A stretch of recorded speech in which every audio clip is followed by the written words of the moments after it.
I cannot believe that we're already in the back half of 2024. Are you kidding me?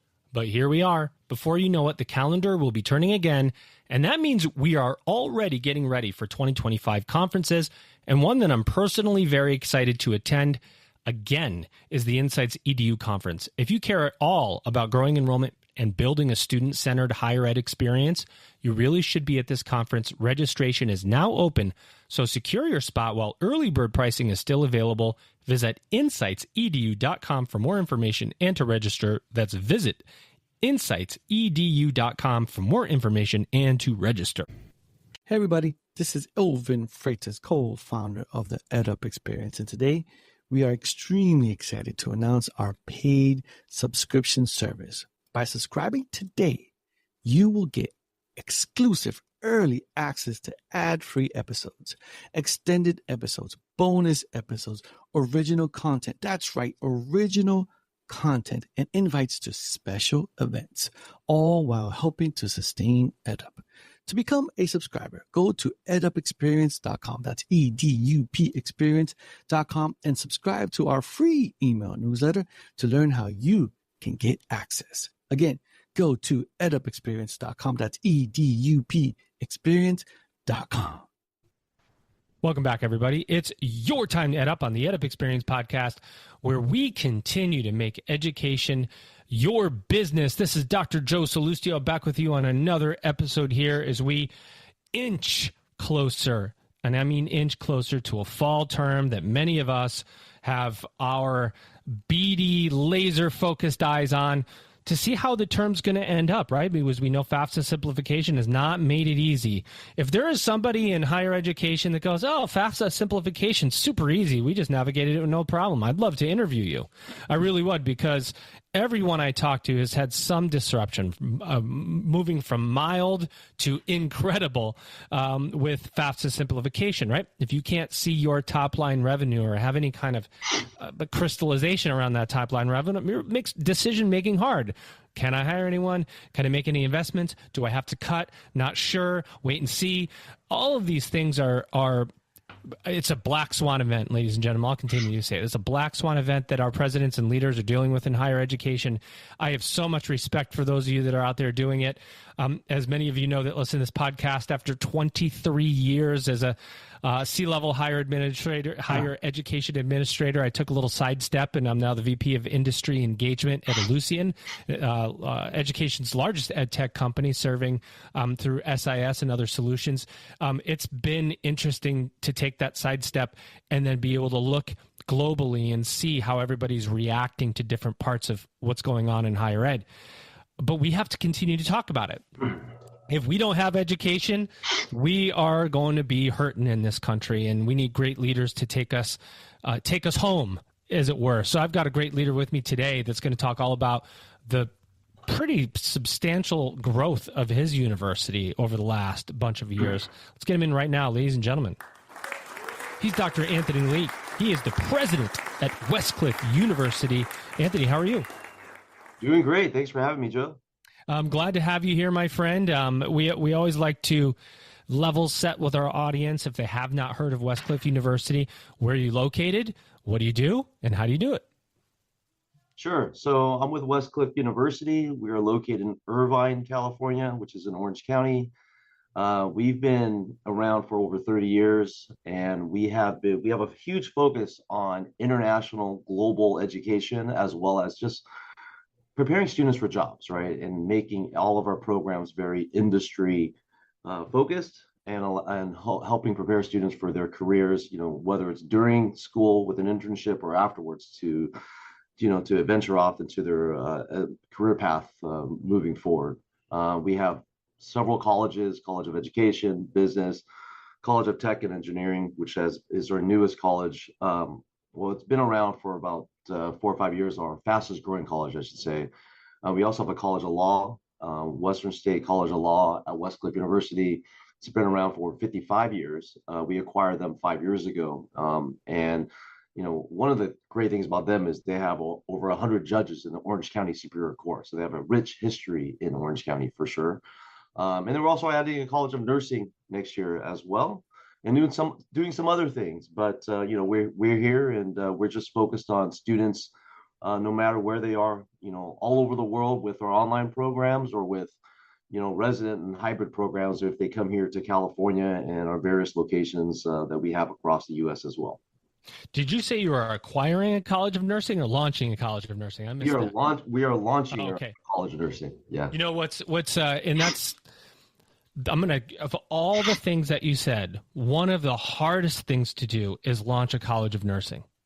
For anybody that doesn't know, nursing brings in massive complications in terms of your business model, the board of nursing and their expectations. You have to bring on certain hires before you can launch that program, because you have to have the right full-time ratios for faculty to staff. You have to have, I think it's like a year or two in advance, you have to have the administration hired for your nursing program. So there's some expense you have to take on before you can do it.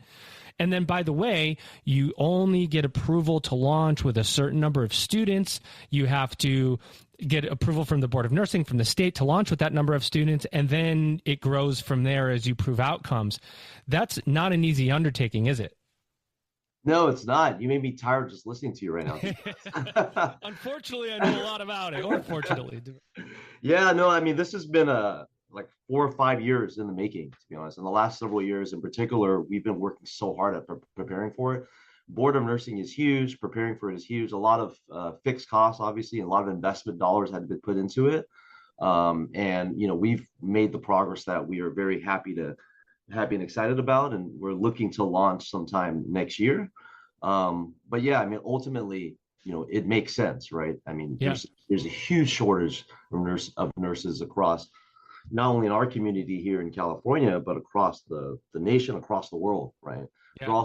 We're also looking to expand to Canada, and there's a shortage of nurses there too, obviously, right? So there's a lot going on, but it serves our mission to really prepare students for jobs that really high in demand jobs, and at the same time, supporting all the communities around the world if we can. So. That's amazing. It really is. You don't know true cost till you start looking at simulation.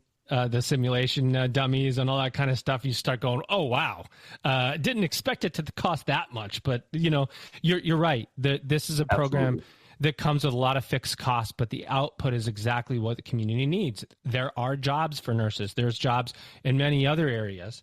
And, you talked about serving students. What I liked about your website, one of the first things I noticed, by the way, was you can get your English, your TESOL, and you can go all the way to a doctorate. And it's like you've covered this ecosystem of education, trying to say, hey, look, if you come into Westcliff at the most beginning level, you can stay with us from a loyalty perspective until you become and get your EDD or something else. That's by design, is it not? No, absolutely. For any international student or even local student who doesn't have English proficiency, we have programs in place, and it could be with zero English ability. You can start going to Westcliff University and take these English courses to get you to a university level English proficiency. Absolutely. And I would add on to that. I mean, kind of related to that is, I'm starting a preschool next year, and it's going to enroll. Amazing. It's going to enroll infants to 6 years old at this point. We also have a prep academy, which is middle school and high school. So my goal is from infant to doctorate degree. That's the long-term vision. Right? What do they call that? From pre-K to gray, or from I guess you could say cradle to grave. Although grave is a good way to look at it. Yeah, they say that, pre-K to gray. We're going to be infant to gray. I love it.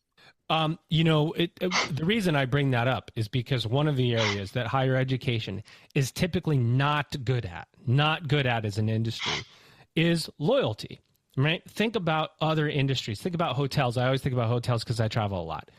I stay at Marriott's. I've been staying at Marriott's. I don't go to other hotels. That's my brand. And if I'm going to stay in another city in a hotel, I look to Marriott first. Then you go to somebody in higher education. I'll use myself as an example. I have my bachelor's, my master's, and my doctoral degree from 3 different universities. None of those universities, at the point that I was looking for another degree, came back to me and said, hey, before you look anywhere else, Remember the loyalty. Remember your loyalty to this university. Maybe they didn't have the program I was looking for, but I would have never known because I never looked and I was never engaged at that level. What you're saying, what I hear you saying is you're trying to develop a sense of brand loyalty from the very beginnings of the way that we begin to think about it. Yeah, no, that's a great point. Absolutely. It's all about relationships and supporting students and just making sure you're there for them for their needs. And yeah, we have many students that finish their bachelor's degree, will continue on to do their master's, continue on to do their doctorate. And we have a lot of grad students to do the master's degree, continue on to do their DBA or their doctorate in education. I mean, it makes sense, right? I mean, it's also low risk in a sense. If you're looking at a student, they know what they're getting. And if you're doing a great job at it, you would want them to come back to you and continue their education. And that's certainly part of our goals. Epic. Talk about your growth. You've been growing fairly rapidly. And I think well known for anybody that follows higher ed, like myself. I've heard of Westcliff before. I've heard of the rapid growth. How would you just tell everybody how the heck you do this in higher ed and grow so fast? I mean, if you take a step back, you have to really pay attention to the market and to the demand and what students out there that they need.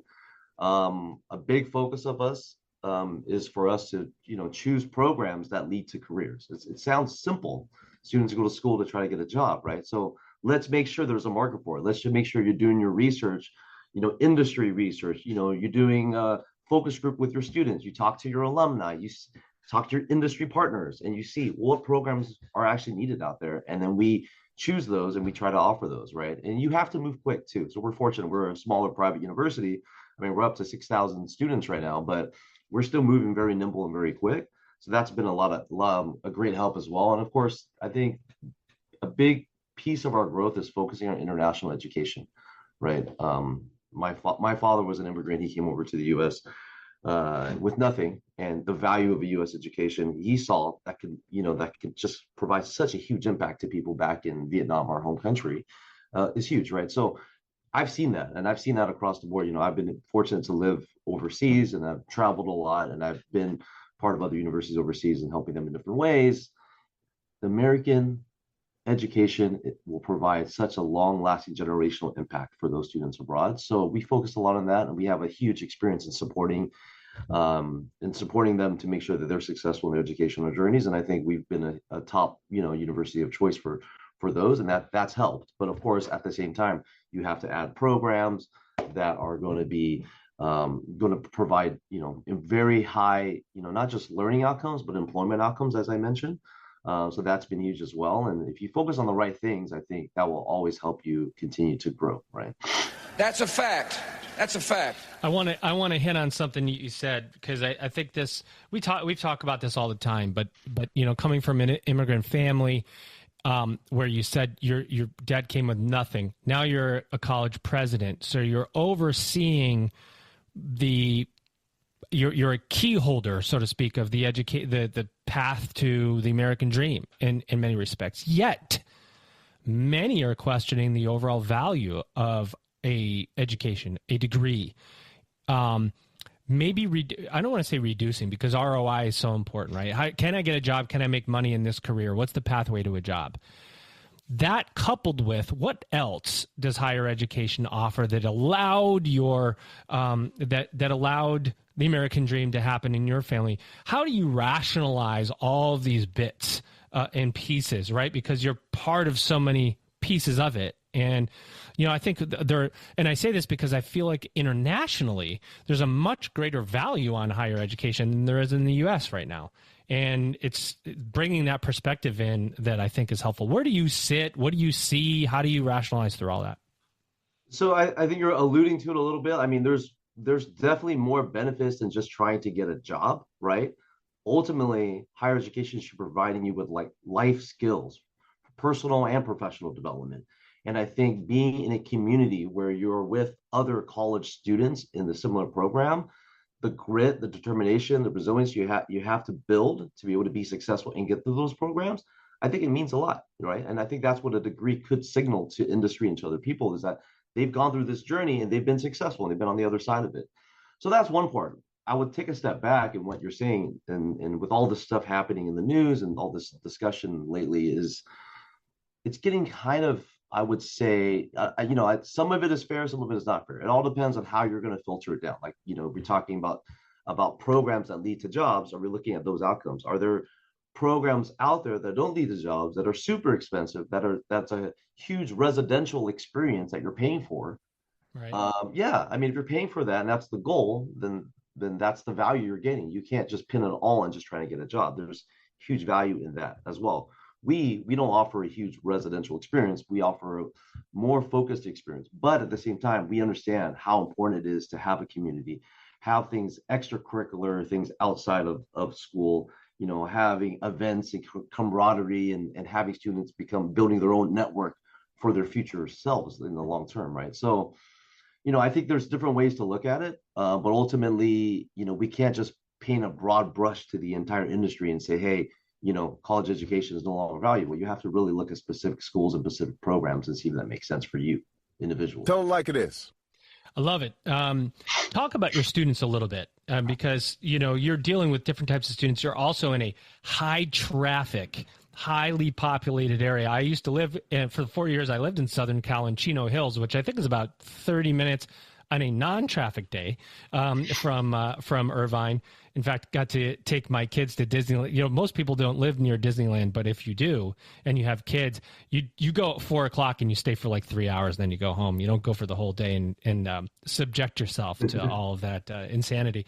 But you're in a high traffic, highly populated area. Do you have a lot of commuter students?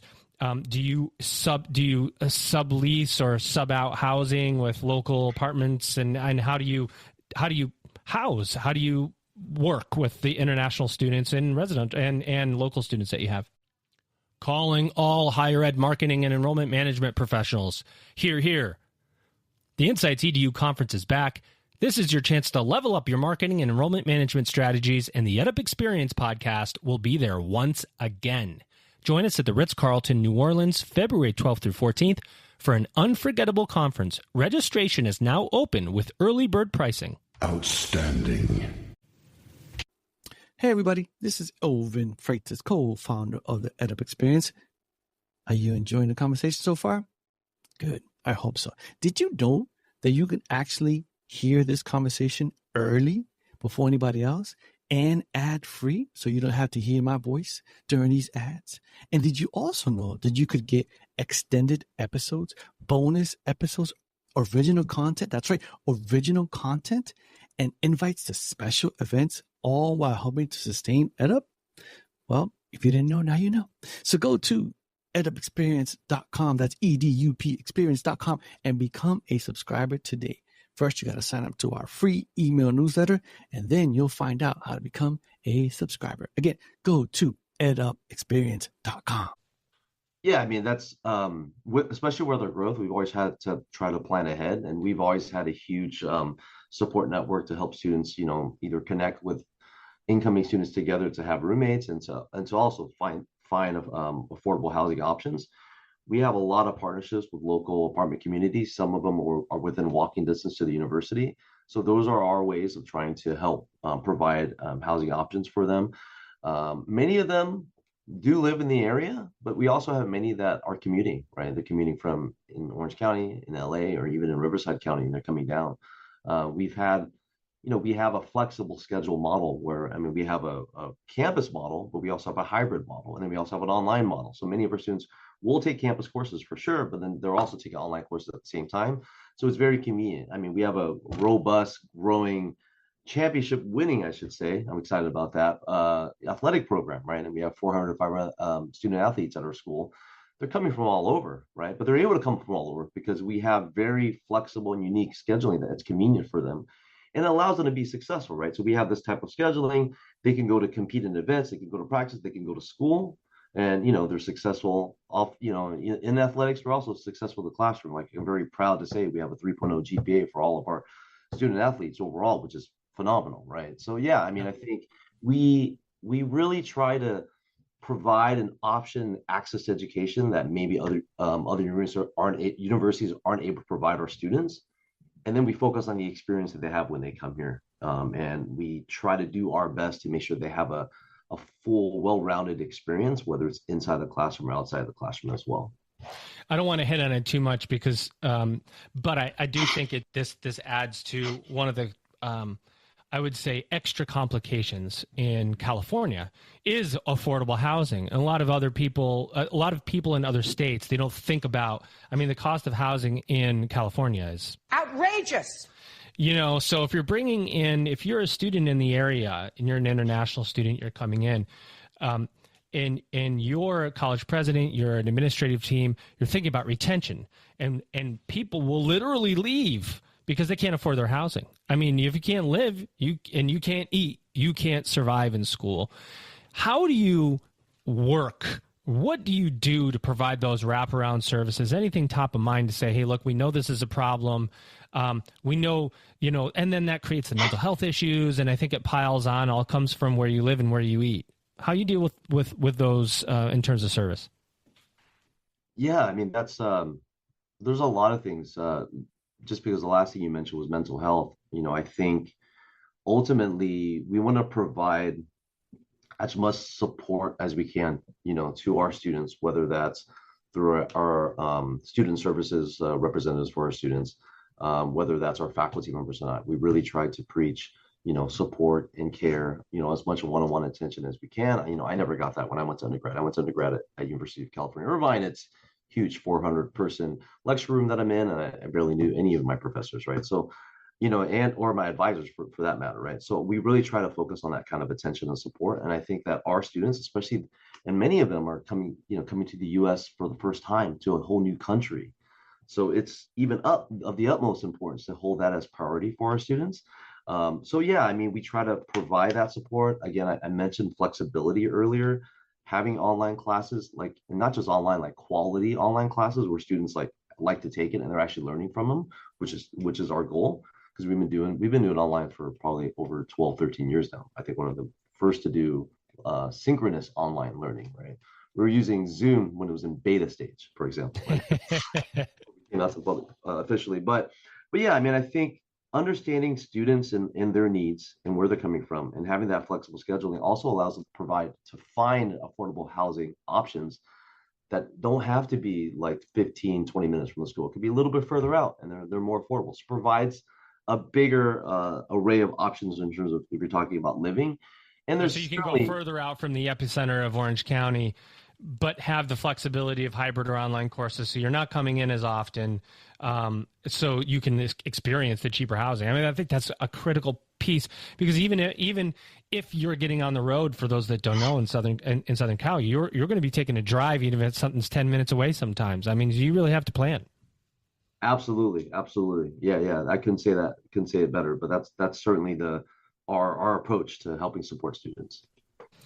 You said championship winning, and I can't let you escape without being able to celebrate. What do you mean, Anthony? Tell us more. So, we're part of the NAIA, and there's close to 300 institutions across the nation that are a part of that, and we compete against NCAA Division III schools, Division II schools, NAIA schools, sometimes NCAA Division I schools. And fortunately, not only have we won some conference championships, but we've won some national championships in the last several years. There's beach volleyball, there's water polo, and then there's cheer. It's pretty cool, right? As someone that's played sports in high school, not good enough to play in college, I know the power of being on a team and what you can learn from each other, and then the commitment level and the dedication that it takes. And these are life skills that you're learning when you're part of athletics. So I'm very proud for us to have athletic teams that are not only winning on the field, but also in the classroom, as I mentioned earlier, which matters more. Yeah, exactly. How important is the athletic growth sustainability to the recruitment of international students? Okay. Sorry, second to process that, but it actually is not super important, right? But it's related. So I would say the great thing about having an athletic program is, number one, to serve our students and we're serving local students from all over California, even outside California, of course, but we're also serving international students as well we have many, for example, on our soccer team, right, they're coming from Europe to come and play. Right. So the athletic department is serving local students and international students that are coming here. And, to me, the importance of it is really it's able to provide an additional layer of student experience that I think is so positive for our students. At the same time, it provides school pride, right? And I think our international students that are coming here, they see that, and they are gravitating towards that because they see, we have an athletic program. You get to go watch games and go to events, and you're able to. Again, to me, it's about building that community, outside the classroom at the same time as well, and that's one way to do it. And I think the other great thing about it is it makes, me proud, our staff proud, our faculty proud, and many of them go out to the games as well, right? So it's to me, it's such a integral part of what makes Westcliff University Westcliff, right? Because we're athletic. Victory! We love it. International students, you brought it up many times, and this is obviously a key initiative or can't talk today, my friend Anthony. Strategic initiative. That's real, ladies and gentlemen. We don't edit out those mistakes. I literally can't say strategic today. It's embedded in your framework now. There are a lot of students in the world. There's less students in the United States, right? I mean, we're kind of trying to crack the same nut many times in the U.S. here. Why the focus there? And what infrastructure do you need to have that is different than maybe the obvious of English courses? But what other infrastructure pieces do you need to have to serve an international student that many universities don't have? So what I would say is number one, why the focus? That comes from my family, that comes from me, it comes from my experience that I've seen the value in that. Even in my own student experience, when I went to business school at UCLA, and I think 30% of our classmates were international, and just the perspectives and the diversity of people that were there made that educational experience so much richer for me, right? So I really believe that's in amazing. Yeah. But in terms of, how do you ensure, how would you approach it a little differently to make sure you're successful?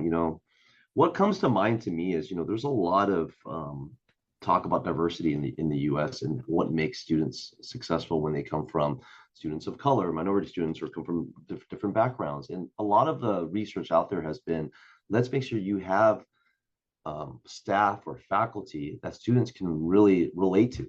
Right. And to me, what that means on the international side is you need to have faculty and staff that are supporting students that are diverse themselves, that are probably from some of the same countries our students are coming from, right? And are able to have at least an international or global experience. So they understand students, right? In the beginning, I'm sure there's several faculty members who have never taught international students before. And they needed some training, right? Some cultural competency training, some global education training. And it's nothing, no fault of their own. It's just based on experience. So we provide that type of support and training, right? So, having that type of, diversity support and training at the staff level, having some teaching pedagogical training for faculty. We have a whole learning, innovation, and teaching excellence center, and every week there's some kind of training webinar or something that our faculty can attend, and majority of them do attend.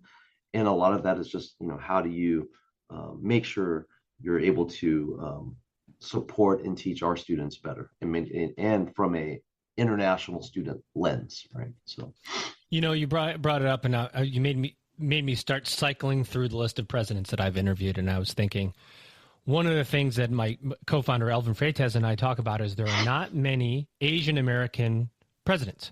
There are not many. In fact, I have a weekly newsletter and on LinkedIn, and I highlight presidents, and I try really hard to be as diverse as possible. I bring them. I highlight the white presidents and the black presidents, and sometimes it's hard to find Latina presidents and so on. And the other day I was thinking, man, it's very, very rare to have an Asian American president. Have you thought about that before? And the responsibility kind of on your shoulders to represent your background, and how rare that is. And we have a pretty decently sized Asian population in the United States. It's not, but it's much more rare for somebody to ascend to the top level. Have you given that any thought? I have, and probably more so in the last several years, to be very frank and honest, because I'm a young president. So I was fighting the young president Yeah, how did you get this job issues. at 21 years old, by the way? Because yeah, So, he's not that so, young. so my dad started the university. He was a big entrepreneur, big educator, has a bunch of English schools in Vietnam. And when I graduated from business school, he didn't have this was one of several businesses that he had, to be honest, right? And it was sort of failing, for lack of a better term. So we had less than 50 students. So that's how I took it over. And when I took it over, I was very fortunate to have this opportunity, and I just continued to grow and put the work in to do that. And that's why I say maybe the last several years, because I've put blood, sweat, and tears into the university to grow it from where we were before to where we are now. And a lot of it is just grit, determination, just like, hustling in a sense, It is not in a sense. It is. It is absolutely that. Yeah. Yeah, I mean, my dad came here with nothing, right? So Yeah. for him to do that, and for me to be in this position, I had to work hard, right? So I was focused on that. And, part of the reason why I pursued my doctorate degree was because I was a young president, right? I'm like, I want to gain some respect here, and of course, learn a lot more about education, and the knowledge that I need to lead a university, that I need to get the doctorate degree, right? So I was more focused on that in the beginning. I mean, I won't lie. I've been, I think we all have been Yeah. discriminated against in some way or another, no matter who you are, right? But in the last several years, more so because we've been growing consistently, probably, I don't know, 20-30%, like for the last 10 years now. It's kind of unheard of. I like that. But yeah, I mean, I do think about that a lot more in recent years, and doing podcasts like this with you, which I am so appreciative for you to have me on. I think is a way to really to get out there, right? And I think my goal has always been to be a good role model to whoever it is, right? And I have a big extended family, a lot of cousins and all those things, younger cousins and other people. And now I have staff that I'm trying to hopefully help inspire. And now we have, and then students, of course, as well. So, I do think a lot about that. And I think there's a lot of pressure on me, in my opinion, that I should be doing that. And it's something that I'm looking for to do so more so in the future, for sure. It's such a great story. Yeah. And you're right about higher ed. Maybe it's true of other industries too, but particularly if you're in this industry and you're on the younger side, there is, I don't know, maybe just some era of elitism that exists within the ranks and ranks of doctorates and doctors this and doctors that, and then you get somebody who's younger that doesn't have a salt and pepper, and you go, man, that they're just not equipped. They don't have the 50 years experience to do this job. Well, that's not working in higher ed. That pedigree of experience and doing things the way we've always done them is simply not sustainable, and so we're seeing institutions close all across the country. Cuts every day. If you go in the news, just look up cuts. There's going to be an article of somebody who's making a 10% cut, cutting faculty, cutting programs, not 10 to 20% growth every year. That's a complete opposite of the way the industry is moving. What's been your secret? What's been maybe the biggest investment, biggest decision that you've made that you think has put you on this path to not just sustainability, to growth, the holy grail, so to speak, that we're all seeking? So I wanted to touch on a point that you made me think about, by the way, not directly related to your question. So I had a provost. So when I started about 15 years ago now, one of my first hires was our chief academic officer, our previous provost. His name is Dr. David McKinney. He passed away in 2020, so that's almost 4 years ago now. I really felt like me and him were the ones that really helped build the university. And I just wanted to kind of mention the fact that we were talking about, like, we have to embrace change and all those things. He was one of the first people, and he is much more experienced in order than I was. Yeah. He was one of the first people to really promote that in me, and like, hey, what are we going to do different and do better than what's out there to make sure we survive?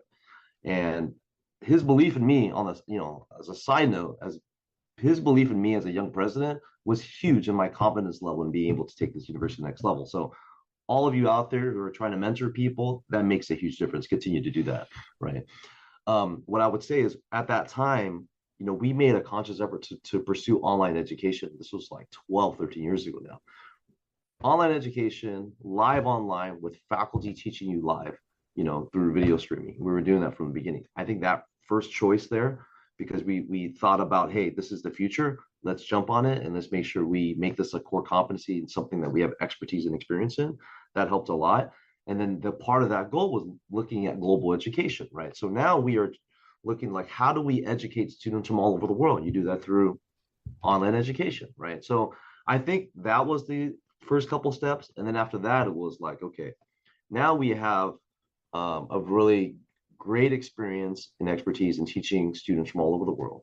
What is the next logical step is for them to come to the US and study. So now our goal is to provide all the various options out there that are possible for international students to get a US education. You do it online or you come to the US and study, right? I think that was pivotal in the focus, and that helped us grow. But at the same time, if I just stopped there, we would not continue growing. Yeah. Right? You had to plateau.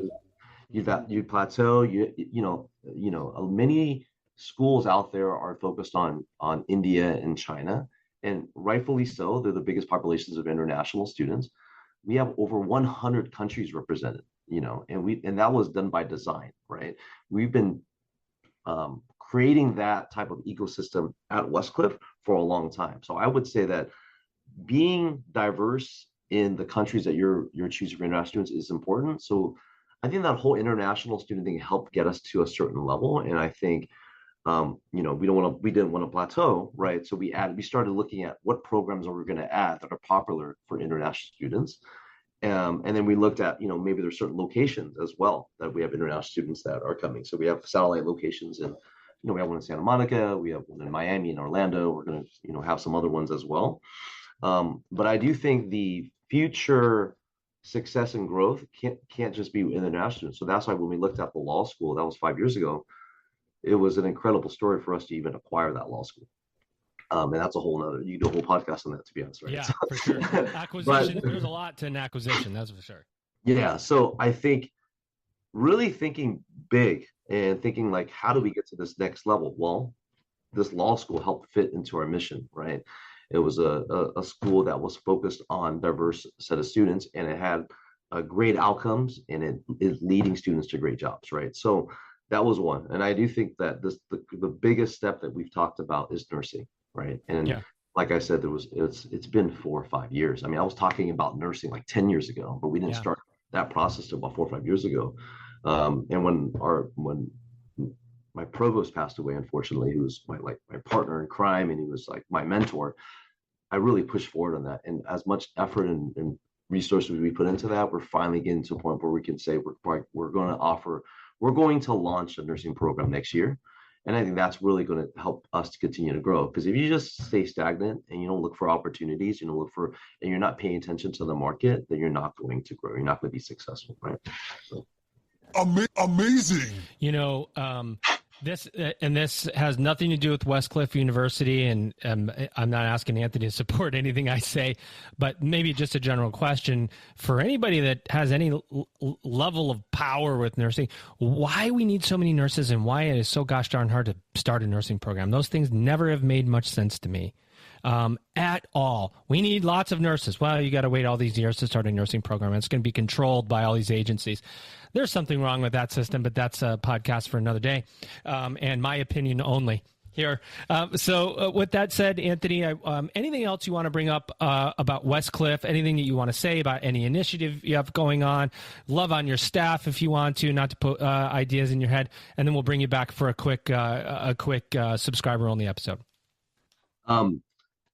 Number one is I love to say this, which is exactly the fact that the only reason we're successful is because of the people that we have, right? And I mentioned Dr. McKinney, who passed away, as one of the first people. What I have employees that have been with me for over 10 years. They've seen the growth, and they're still with me now, right? And I'm so grateful to them that are still with me now, and they've done so much for the university. At the same time, I've had people that started 5 years ago that are doing such a great thing for the university. And last year, we've made a lot of different hires as well. Ultimately, I think it's so important as a university leader to find the right people that not only believe in your mission, but are really believe in, like, how do you get to that next point, right? And it's a cultural thing in so many different ways. But I feel fortunate, I feel proud, I feel grateful that, the team that I have today, we're working so well together to just really achieve our mission and continue to do that as we continue to move forward, right? And with so many initiatives in place, so many things in place, you need to make sure that you invest in your team as much as you can. And I know that we're not perfect, we're not, but benefits, staff engagement things, showing appreciation, getting a food truck, whatever it is, you got to continue to do that. So they see that you appreciate them, and that helps drive them forward and working together to help accomplish the university mission. So just want to thank you to all of them. Words of wisdom from our guest today. No, he is your guest today. Attention. Oh, yeah, that was the wrong button. But I like that one. Attention. He's Dr. Anthony Lee, president of Westcliff University. Ladies and gentlemen, you've just ed up. Higher education is evolving. And if you're in marketing and enrollment management, then you need to be at the Insights EDU conference. That's a fact. That's a fact. Insights EDU 2025 is happening February 12 through 14 in New Orleans, Louisiana. This is your chance to explore the latest trends in higher education and discover new and innovative strategies to level up your program marketing and enrollment. Hear from some of the best speakers in the industry, from companies like Google, LinkedIn, Adobe, and more. Registration is now open, so secure your spot while early bird pricing is still available. Hey everybody, this is Elvin Freitas, co-founder of the EdUp Experience. Did you enjoy that conversation? I hope you did. Did you know that you can actually hear this conversation early on and ad-free? And you can also hear extended episodes, bonus episodes, original content. That's right, original content, and invites to special events, all while helping to sustain EdUp. Did you know that? Well, if you didn't know, now you know.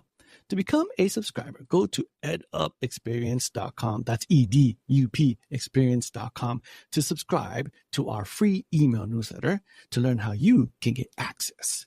Again, that's edupexperience.com. That's EDUP experience.com.